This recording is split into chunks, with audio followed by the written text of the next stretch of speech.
राष्ट्रपति Joe Biden ने अपने लंबे समय के सहयोगी भारतीय अमेरिका विनय रेड्डी को अपना भाषण लेखक नामित किया है। वहीं भारतीय अमेरिका समुदाय के एक अन्य व्यक्ति गौतम राघवन को राष्ट्रपति कर्मी कार्यालय का उपनिदेशक नामित किया है। वहीं राघवन पूर्व में व्हाइट हाउस में सेवा भी दे चुके हैं। रेड्डी और राघवन के बीच ब्रिटेन नवनिर्वाचित उपराष्ट्रपति कमला हैरिस ने व्हाइट हाउस के अन्य 4 वरिष्ठ कर्मियों की नियुक्ति भी की है।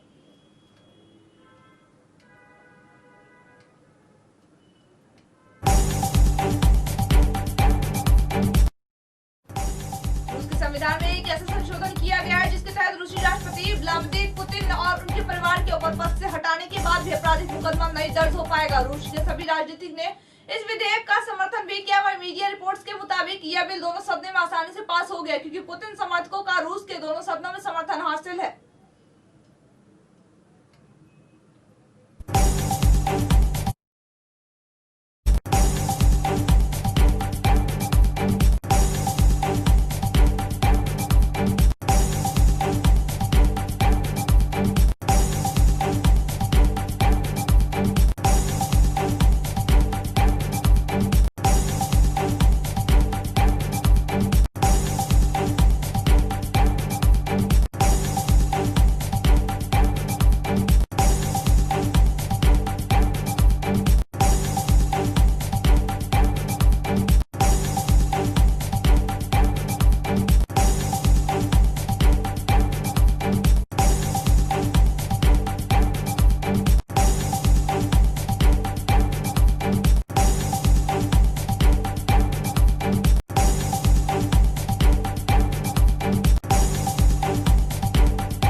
इजराइल में एक बार फिर राजनीतिक संकट पैदा हो गया। इजराइल की संसद को फिर से भंग कर दिया गया। इजरायली संसद द्वारा बजट पारित करने में विफल रहने के बाद प्रधानमंत्री बेंजामिन नेतन्याहू की सरकार गिर गई। अब देश में 2 साल में चौथे आम चुनाव की ओर बढ़ गया। वहीं मीडिया रिपोर्ट्स के मुताबिक इजराइल में चौथे आम चुनाव अगले साल 23 मार्च को हो सकते हैं।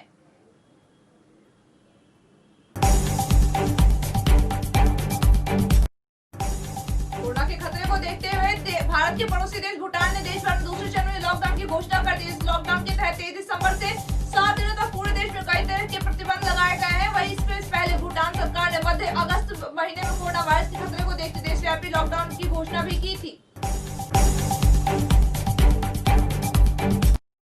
पाकिस्तान के अत्याचारों के खिलाफ आवाज उठाने वाले एक्टिविस्ट करीमा बलोच का शव कनाडा के टोरंटो में पाया गया। वह कनाडा में निर्वासन में रह रही थी। करीमा पीएम मोदी के भाई की तरह मानती थी। वहीं तारिक फतेमा ने कहा कि इसके पीछे पाकिस्तान के गंदे हाथ हैं। हालांकि उनकी मौत के बारे में अभी तक कोई साफ जानकारी नहीं मिल पाई है।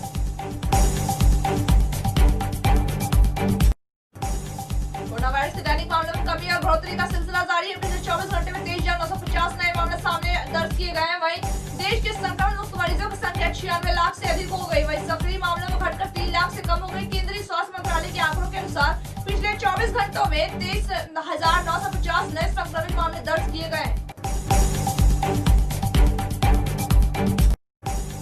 पश्चिम बंगाल में अगले साल होने वाले विधानसभा चुनाव में सबसे पहले मुख्यमंत्री ममता बनर्जी की मुश्किलें कम होने का नाम ले पार्टी नेतृत्व से खिन्न होकर कई वरिष्ठ नेताओं ने टीएमसी से नाता तोड़ा है। इस बीच ऐसा लग रहा है कि ममता की मुसीबत और ज्यादा बढ़ने वाली क्योंकि बुलाई गई कैबिनेट बैठक में 4 चेहरे नदारद रहे। राजनीतिक गलियारों में सुगबुगाहट शुरू हो गई। कहीं ये नेता विधानसभा चुनाव से पहले पार्टी बदलने का इरादा तो नहीं किए हैं।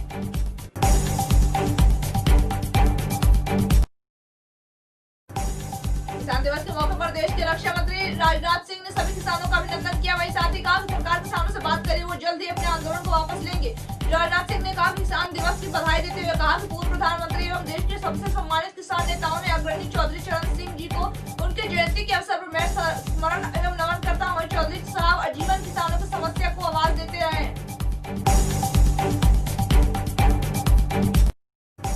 भारत में कोरोना वायरस के सामने आ रहे नए मामलों के बीच केंद्र सरकार पर टीकाकरण को लेकर योजना बनाना शुरू कर। वहीं दूसरी तरफ अमेरिका, चीन, ब्रिटेन और रूस जैसे देशों में टीकाकरण शुरू भी हो चुका है। वहीं कांग्रेस नेता राहुल गांधी ने मोदी सरकार को इस मुद्दे पर घेरते हुए कहा कि चीन, अमेरिका में टीकाकरण शुरू हो गए। भारत का नंबर आखिर कब आएगा मोदी जी?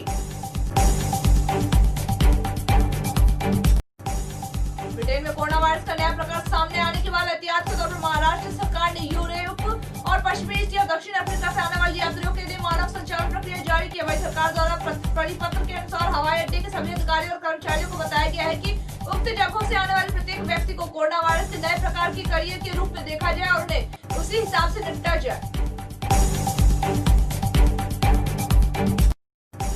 पश्चिम बंगाल में अगले साल होने वाले विधानसभा चुनाव को लेकर सियासी व कानून तैयार शुरू हो चुके हैं। वही राजनीतिक गलियारों को इस बात की भी चर्चा है कि राज्य में चुनाव के दौरान राजनीतिक हिंसा हो सकती है। इस आशंका के मद्देनजर सुप्रीम कोर्ट ने एक याचिका भी दायर कर गुहार लगाई है स्वतंत्र और निष्पक्ष चुनाव सुनिश्चित कराया जाए। याचिका में मांग की रही है कि राज्य में विपक्षी नेताओं की सुरक्षा भी सुनिश्चित की जाए।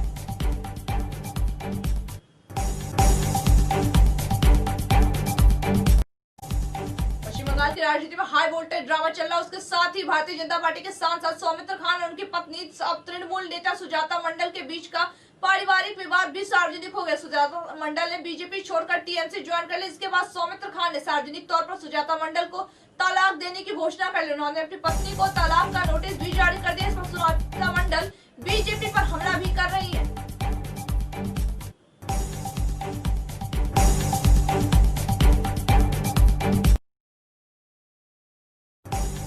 अयोध्या में मंदिर का निर्माण कार्य तेजी से चल रहा है। इसके लिए राशि जुटाने का भी प्रयास किया जा रहा है। विश्व हिंदू परिषद में मंदिर निर्माण के अगले साल 15 जनवरी 27 जनवरी के फरवरी के बीच में कर्नाटक में चंदा जुटाने के लिए अभियान चलाने का निर्णय लिया गया। इस कार्य 5 लाख से अधिक स्वयंसेवक लगाए गए। वह जानकारी बिहेव के अंतर्राष्ट्रीय कार्यकारी अध्यक्ष आलोक कुमार ने दी है।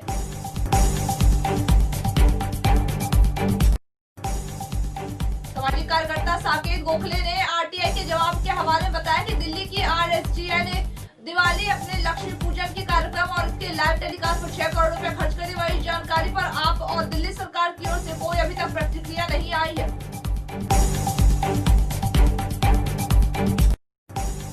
फारूक अब्दुल्ला के नेतृत्व में पीपुल्स ऑल्सो फॉर गुफ्तार डिवोल्यूशन के नेताओं ने जम्मू कश्मीर के स्थानीय निकाय चुनाव में लोगों के फैसले की सराहना की और कहा कि जनता ने राज्य को 2 केंद्र शासित प्रदेशों में बांटने और विशेषकर राज्यों में दर्ज करने की खत्म केंद्र सरकार के कदम भी उठाया है।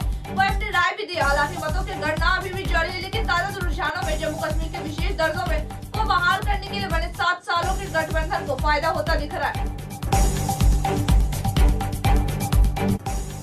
साल 2020 का आगाज जितना बेहतर हुआ उतना ही बुरा बीता। पर्यटन से जुड़े 4 लाख से ज्यादा लोगों के बीच यह कभी न भूलने वाला करवा अनुभव रहा है। ट्रेन में 3 लाख से ज्यादा लोगों को कोरोना संक्रमण के कारण हुए लॉकडाउन में उधार पर जिंदगी काटनी पड़ी। वही पहली बार 188 दिन तक ताज बंद रहा, जिस वजह से पर्यटन उद्योग को 30,000 करोड़ रुपए का से ज्यादा का नुकसान झेलने पर अभी भी नुकसान की भरपाई नहीं हो पाई। वही 5 सितारा होटल एम्पोरियम को लेकर छोटे दुकानदार होकर तक की भी जिंदगी अभी पटरी पर नहीं आई है।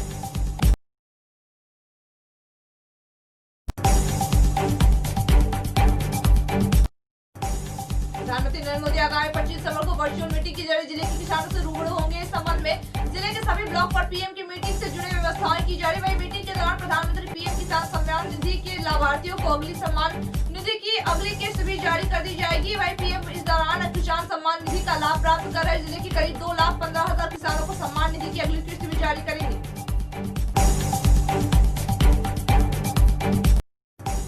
मुख्यमंत्री योगी आदित्यनाथ ने प्रतियोगी परीक्षाओं के अभ्यर्थियों को बड़ी राहत दी। उन्होंने प्रतियोगी परीक्षा के केंद्र स्थानीय स्तर पर बनाने के निर्देश दिए। इससे पहले लाखों अभ्यर्थियों को दौड़ भाग नहीं करनी पड़ेगी, उनका समय व धन भी बचेगा। वही मुख्यमंत्री ने लोक भवन की एक उच्च स्तरीय बैठक में निर्देश दिए। प्रतियोगी परीक्षाओं के लिए अभी प्रदेश में बड़े शहरों में परीक्षा केंद्र बनाए जाने बाकी है।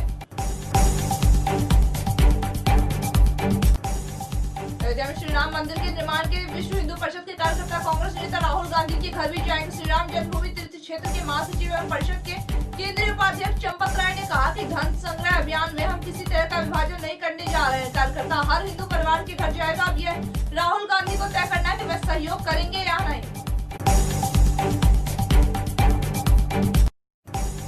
रेल मंडल के कार्मिक विभाग द्वारा तैयार की गई कार्मिक सारथी वेबसाइट पर कर्मचारी अपनी समस्याओं को दर्ज करा सकेंगे। वेबसाइट पर इस समस्या का क्या निदान निकाला गया है, इस बात का भी पता चल जाएगा। और इस वेबसाइट का शुभारंभ मंडल रेल प्रबंधक संदीप माथुर ने किया। इस अवसर पर Facebook group personal department Jhansi division का भी शुभारंभ किया गया। इस ग्रुप पर कर्मचारी अपनी सेवा से संबंधित विभिन्न प्रकार की समस्याओं का निस्तारण कर सकते हैं।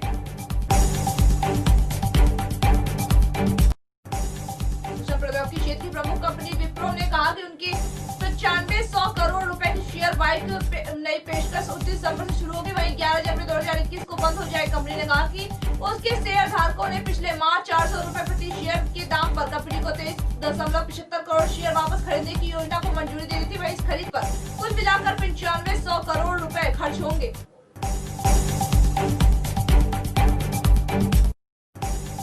घरेलू वायदा बाजार में सोने एवं चांदी के दाम में गिरावट देखने को मिली। वहीं मल्टी कमोडिटी एक्सचेंज पर सुबह 10:36 पर फरवरी 2021 में डिलीवरी वाले सोने का भाव 28 रुपए यानी 0.06% की गिरावट के बाद 50,053 रुपए प्रति किलोग्राम वही हो गया। वही इससे पहले फरवरी में अनुबंधन वाले सोने का दाम 50,081 रुपए के रूप में प्रति 10 किलोग्राम दर्ज किया गया था।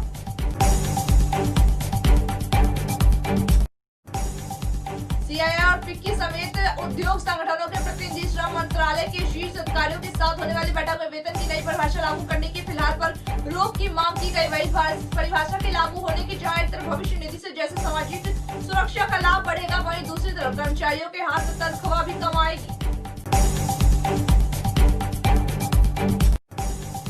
ऑस्ट्रेलिया के पूर्व क्रिकेटर बल्लेबाज ब्रेंट हैडिन ने कहा कि उन्हें नहीं पता था कि 4 मैचों की सीरीज के शेष 3 टेस्ट मैचों में विराट कोहली की अनुपस्थिति में भारत की उनकी ऊर्जा कहां से मिलेगी। कप्तान कोहली बाकी 3 टेस्ट मैचों के लिए भारतीय टीम का हिस्सा नहीं रहेंगे क्योंकि वह बीसीसीआई द्वारा फितरत अवकाश दिए जाने के बाद वापस घर लौट चुके हैं।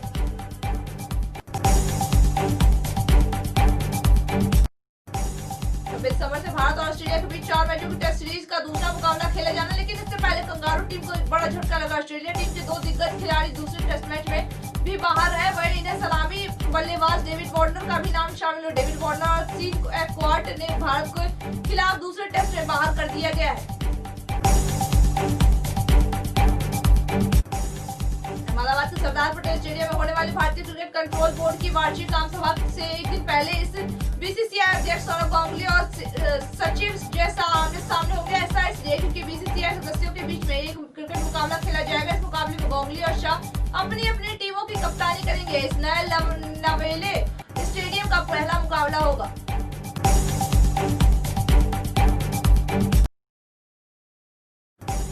वरुण धवन सारा अली खान इन दिनों अपनी फिल्म गुल नंबर 1 के प्रमोशन में बिजी है। इस दौरान सारा और वरुण हाल ही में famous comedian Kapil Sharma show में पहुंचे। दोनों ने काफी मस्ती भी की। वही वीडियो सोशल मीडिया पर वायरल। कपिल शर्मा के शो में वरुण धवन और सारा एक दूसरे की खूब खिंचाई की। सोनी के ऑफिशियल अकाउंट पर इसका एक प्रोमो वीडियो शेयर भी किया गया है।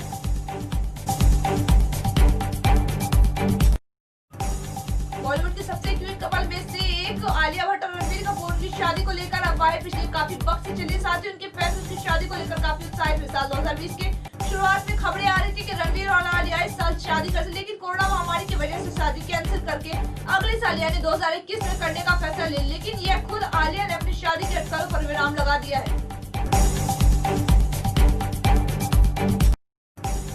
बिग बॉस 14 के 2 कंटेस्टेंट अली गोनी और जैस्मिन हसीन की खास दोस्ती इस वक्त बिग बॉस के दर्शकों के लिए एक मिस्ट्री बनी हुई। दोनों एक दूसरे को अपना बेस्ट फ्रेंड कहते हैं, लेकिन घर वालों और दर्शकों को लगता है कि वो गर्लफ्रेंड बॉयफ्रेंड है। अली और जैस्मिन जिस तरह रहते हैं, एक दूसरे का सपोर्ट करते हैं, एक दूसरे का ख्याल रखते हैं, उसे देखकर हर किसी के जहन में यही सवाल आ रहा है क्या वाकई ये लोग बेस्ट फ्रेंड है।